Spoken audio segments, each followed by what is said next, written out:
solidarity in protest of the 4th of July holiday. This has been something that Great Plains Action Society has engaged in and supported for over 2 years now in order to draw awareness of how the state of Iowa upholds white supremacy in this state, and it makes certain individuals that are members of this society uncomfortable here in their home, in our shared society. We stand here next to a monument of white supremacy. You'll notice in this statue we've got white European settler colonists standing above an indigenous relative. They're pointed westward in a nod to manifest destiny.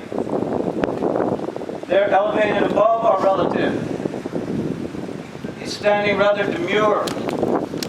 You'll note there aren't very many indigenous relatives left in the state of Iowa.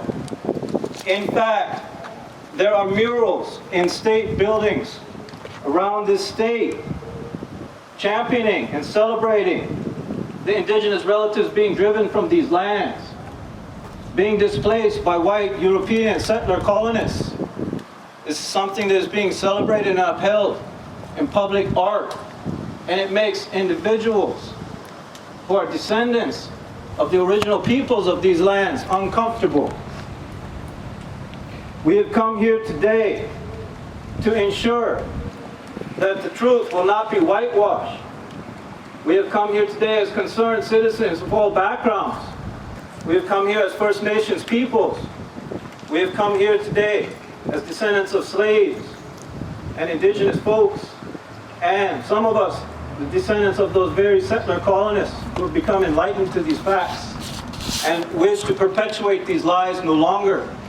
These statues do not make me feel welcome. They do not make others feel welcome.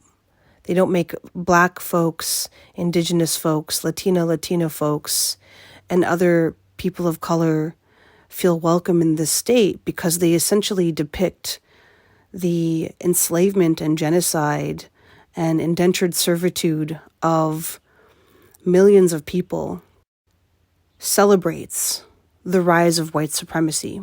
What's even more distressing about this year's rally on July 4th is the fact that a ban on critical race theory went into effect on July 1st. Critical race theory is highly important in understanding why we are where we are and the real history of this country, not the whitewashed history that we've been learning. Right now in the state of Iowa, any Iowa-based institution, education and government institution is not allowed to teach critical race theory, and will essentially whitewash any education that is being given to our children and employees in government positions.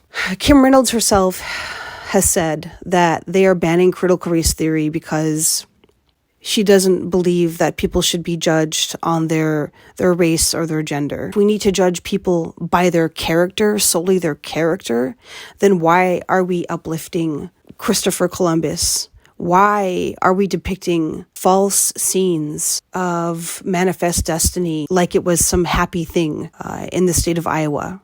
Basically, this is another white supremacist move on behalf of state legislators to further their agenda of westward expansion, manifest destiny, the goal of white supremacy. We will continue to fight both to repeal the ban on critical race theory and to abolish monuments to white supremacy in the state.